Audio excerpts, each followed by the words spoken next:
ರಾಜ್ಯ ರಾಜಕೀಯದಲ್ಲಿ ಸಾಕಷ್ಟು ಕ್ಷಿಪ್ರ ಬೆಳವಣಿಗೆಗಳು ನಡೆಯುತ್ತಿದ್ದು ಮೈಸೂರು ಕೊಡಗು ಲೋಕಸಭಾ ಕ್ಷೇತ್ರದ ಬಿಜೆಪಿ ಅಭ್ಯರ್ಥಿ ಆಗಿರುವಂತಹ ಪ್ರತಾಪ್ ಸಿಂಹ ಅವರಿಗೆ ಟಿಕೆಟ್ ಇಲ್ಲ ಅಂತ ಹೇಳಿ ಇವತ್ತು ಒಂದಷ್ಟು ಸುದ್ದಿಗಳು ಹರಿದಾಡುವಂತಹ ಕೆಲಸಕ್ಕೆ ಮುಂದಾದವು. ಈ ಸಂಬಂಧ ಮಾತಾಡಲಿಕ್ಕೆ ನಮ್ಮ ಜೊತೆ ಸಂಸದರಾದ ಪ್ರತಾಪ್ ಸಿಂಹ ಅವರು ಇದ್ದಾರೆ, ಅವ್ರನ್ನ ಮಾತಾಡ್ತಾ ಹೋಗ್ತೀನಿ. ಸರ್, ಈಗೊಂದು ಸುದ್ದಿ ಸರ್, ಪ್ರತಾಪ್ ಸಿಂಹ ಅವರಿಗೆ ಟಿಕೆಟ್ ಸಿಗಲ್ಲ ಅಂತೇಳಿ, ನಿಜನಾ ಸರ್? ಕಳೆದ 3 ತಿಂಗಳಿಂದ ಕನಿಷ್ಠ ಅಂತ ಹೇಳಿದ್ರೆ ಅರ್ಧ ಡಜನ್ ಅಭ್ಯರ್ಥಿಗಳು ಬಂದೋದ್ರು. ಇವತ್ತು ಹೊಸ ಸುದ್ದಿ ಇನ್ಯಾರಿಗೋ ಕೊಡ್ತಾರೆ ಅಂತ. ಆದರೆ ನಾನು ಇಷ್ಟೇ, ನಂದ ಒಂದು ಇನ್ನೋಸೆಂಟ್ ಕ್ವಶನ್ ಏನಂತಂದರೆ, ಒಬ್ಬ ವ್ಯಕ್ತಿ ಸಂಸದನಾಗಿರೋನಿಗೆ ಇನ್ನೊಂದು ಸರಿ ಟಿಕೆಟ್ ಕೊಡಬೇಕು ಅಂದರೆ, 2 ಸರಿ ಆಗಿದ್ದರೆ 3ನೇ ಸರಿ ಕೊಡಬೇಕು ಅಂತಂದರೆ ಮಾನದಂಡ ಏನು?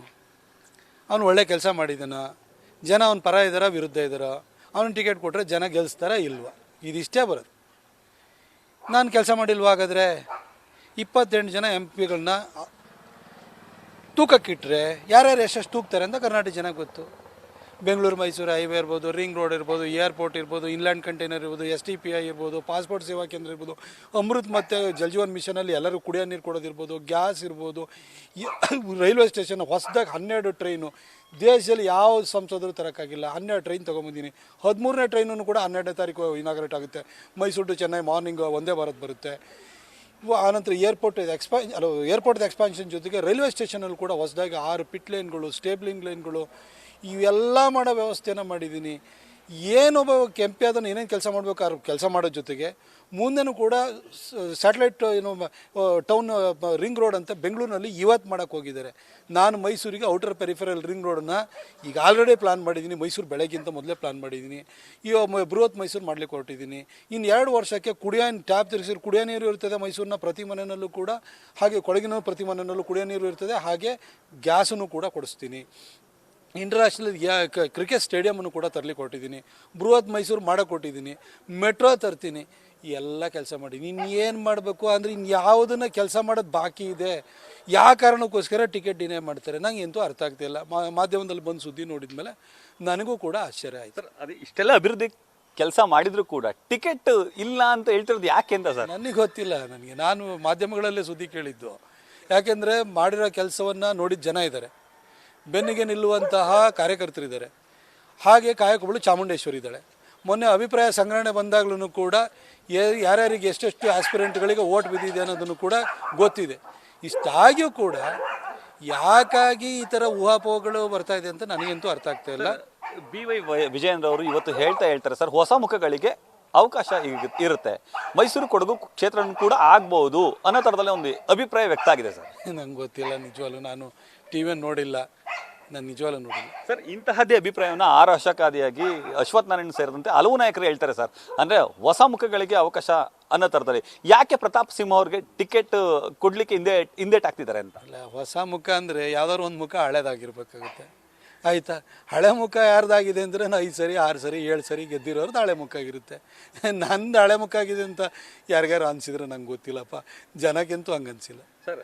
ಆಂತರಿಕ ವಲಯದಲ್ಲಿ ಪ್ರತಾಪ್ ಸಿಂಹ ಅವರು ಕಾರ್ಯಕರ್ತರನ್ನ ಗಣನೆಗೆ ತೆಗೆದುಕೊಳ್ಳಿಲ್ಲ. ಅವರು ಒಂದು ರೀತಿ ಅಭಿಪ್ರಾಯಗಳನ್ನ ವ್ಯಕ್ತಪಡಿಸಿದ್ದಾರೆ. ಆ ಕಾರಣಕ್ಕಾಗಿಯೇ ಪ್ರತಾಪ್ ಸಿಂಹ ಅವರಿಗೆ ಈ ರೀತಿ ಟಿಕೆಟ್ ತಪ್ಪಿಸುವಂತಹ ಪ್ರಯತ್ನಗಳು ನಡೀತಿದೆ ಅನ್ನೋದು ಪಕ್ಷದಲ್ಲೇ ನಡೀತಿರುವಂಥ ಮಾತುಕತೆ ಸರ್. ಈ ಥರ ಹೂವು ಹುಳ ಬಿಡೋದನ್ನೆಲ್ಲ ಬೇಕಷ್ಟು ನೋಡಿದ್ದೀನಿ. ಮೊನ್ನೆ ಅಭಿಪ್ರಾಯ ಸಂಗ್ರಹಣೆಗೆ ಅಂತ ಬಂದಿದ್ದರು. 130 ಜನದ ಅಭಿಪ್ರಾಯ ಸಂಗ್ರಹಣೆ ಮಾಡಿದ್ದಾರೆ. ಪ್ರತಿಯೊಬ್ಬರದ್ದು ಹೆಸರು ಯಾರಿಗೆ ಅವರು ನೆಕ್ಸ್ಟ್ ಓಟ್ ಹಾಕಿದ್ದಾರೆ ಅದನ್ನು ಪಟ್ಟಿನ ಇಟ್ಕೊಂಡು ನೋಡ್ಬಿಡಿ. ನನಗೆ 90%ಗಿಂತ ಜಾಸ್ತಿ ಓಟ್ ಹಾಕಿಲ್ಲ ಅಂತಂದರೆ ಟಿಕೆಟೇ ಕೊಟ್ಬಿಡಿ ನನಗೆ, ಆಯಿತಾ? ಎಲ್ಲರೂ ಕಾರ್ಯಕರ್ತರು ನನ್ನ ಜೊತೆ ಇರೋದು. ನಾನು ಅದಕ್ಕೆಲ್ಲ ಇದನ್ನು ತಲೆ ಕೆಡಿಸ್ಕೊಳಕ್ಕೆ ಹೋಗಲ್ಲ. ನೋಡಿ, ನಾನು ಆಗಲೇ ಹೇಳಿದೆ, ಬೆಟ್ಟದ ಜನ ಇದ್ದಾರೆ, ಬೆನ್ನಿ ನಿಂತಿರೋ ಕಾರ್ಯಕರ್ತರಿದ್ದಾರೆ. ಹಾಗೆ ನಮ್ಮ ಕೇಂದ್ರದ ನಾಯಕರಿಗೂ ಕೂಡ ನಾನು ಮಾಡೋ ಕೆಲಸ ಗೊತ್ತಿದೆ, ನನಗೆ ವಿಶ್ವಾಸ ಇದೆ. ನಮ್ಮ ಜನಕ್ಕೂ ಬೇಕಾಗಿರುವಂಥದ್ದು ಒಬ್ಬ ಕೆಲಸಗಾರ ಸೇವಕ ಬೇಕಾಗಿದೆ ಹೊರತು ಇಲ್ಲಿ ಯಾರು ರೂಲರ್ಸ್ ಬೇಕಾಗಿಲ್ಲ. ಜನ ರೂಲರ್ಸನ್ನೆಲ್ಲ ನೋಡ್ಬಿಟ್ಟಿದ್ದಾರೆ. ಬ್ರಿಟಿಷರು ಬಂದೋದ ನಂತರ ಸೇವಕರು ಬೇಕು ಅಂತಲೇ ಡೆಮಾಕ್ರಸಿ ಬಂದಿರುವಂಥದ್ದು. ನಾನೊಬ್ಬ ಸೇವಕನಾಗಿ ಅವ್ರನ್ನ ಚೆನ್ನಾಗಿ ಕೆಲಸ ಮಾಡಿದ್ದೀನಿ ಅಂತ ಅವ್ರಿಗೆ ಗೊತ್ತು. ನನಗಿಂತ ಮೊದಲು 2014ಕ್ಕಿಂತ ಮೊದಲು 10 ವರ್ಷದ ತೆಗೆದು ನೋಡಿ, 10 ವರ್ಷದಲ್ಲಿ ಯಾವ ಸಂಸದರು ಏನೇನು ತಂದು ನೋಡಿದ್ರೆ 1 ಟ್ರೈನ್ ತಂದುಬಿಟ್ಟಿದ್ರೆ ಹೇಳ್ಬಿಡಿ. ಇಷ್ಟು ಕೆಲಸ ಮಾಡಿದ್ದೀನಿ. ಇಷ್ಟಾಗಿಯೂ ನನಗಂತೂ ನೀವು ಉಳಿದದ್ದು ಏನು ಅಂತ ನನಗೆ ಗೊತ್ತಿಲ್ಲ ಸರ್. ಇದೊಂದು ರೂಮರ್ ಅನ್ನೋದಾದರೆ ಸರ್, ರೂಮರ್ನ ಅಪ್ಸ್ತಿರೋದು ಯಾರು ಅಂತ ಸರ್? ಮೀಡಿಯಾದವರೇ ನೀವೇ ಇರ್ಬೋದು, ನಂಗೆ ಗೊತ್ತಿಲ್ಲ. ಮೀಡಿಯಾದವರು ಹೊರತುಪಡಿಸಿ ಸರ್, ಅಂದ್ರೆ ಮೀಡಿಯಾದವ್ರು ಯಾರು ಸರ್, ಮೀಡಿಯಾದವ್ರು ಯಾರು ಈ ರೀತಿ ಸುದ್ದಿ ಮಾಡಬೇಕು ಅಂತ ಎಲ್ಲಿ ಮಾಡಿಲ್ಲ ಸರ್. ಯಾಕಂದ್ರೆ ಇದು ಬೆಳಿಗ್ಗೆ ವಿಜಯೇಂದ್ರ ಅವರು ಇಂಥ ಅಭಿಪ್ರಾಯನ ವ್ಯಕ್ತಪಡಿಸಿದ್ರು ಸರ್. ನಿಜವಾಗ್ಲೂ ನಾನು ಹೇಳ್ತೀನಿ, ನನಗೆ ಏನು ವಿಚಾರ ಗೊತ್ತಿಲ್ಲ. ನಾಳೆ ಬೆಳಗ್ಗೆ ನಿತಿನ್ ಗಡ್ಕರಿ ಅವ್ರದ್ದು ಕಾರ್ಯಕ್ರಮವನ್ನು ಇಟ್ಟಿದ್ದೀನಿ. ನಮ್ಮ ಸುಮಾರು ಭೂಮಿ ಪೂಜೆ ಆಗ್ತಾಯಿದೆ, ಕೆಲವು ಘೋಷಣೆಗಳಾಗ್ತಾಯಿದೆ. ರಿಂಗ್ ರೋಡಲ್ಲಿ 7 ಕಡೆಗೆ ಗ್ರೇಡ್ ಸಪ್ರೇಟರ್ಗಳನ್ನ ತಂದಿದ್ದೀನಿ. ಹುಣಸೂರಿನಲ್ಲಿ ಏನು ಬೈಪಾಸ್ ಇದೆ, ಅದನ್ನು 4 ಲೈನಿಂಗ್ ಮಾಡಿಸ್ತಿದ್ದೀನಿ. ಇವೆಲ್ಲ ಕೆಲಸ ಕಾರ್ಯಗಳಿದೆ. ನಾಳೆ ಒಂದು 10,000 ಜನ ಸೇರಿಸ್ಬೇಕು. ನಾನು ಅದ್ರ ತಲೆ ಕೆಡ್ಸ್ಕೊಂಡು ಕೂತಿದ್ದೀನಿ. ಮೊಬಿಲೈಸೇಷನ್ ಇರ್ಬೋದು, ಅಲ್ಲಿ ಕಾರ್ಯಕ್ರಮ ಚೆಂದ ಆಗಬೇಕು ಅಂತ. ನಾನು ಕೆಲಸ ಮಾಡೋಕ್ಕೆ ಬಂದಿರೋ, ನಾನು ಪಾಲಿಟಿಕ್ಸ್ ಮಾಡೋಕ್ಕೆ ಬಂದಿರೋನಲ್ಲ. ನ್ಯೂಸ್ ಫಸ್ಟ್ ನಿರ್ಭೀತಿಯಿಂದ ನಿಮ್ಮ ಪರವಾಗಿ.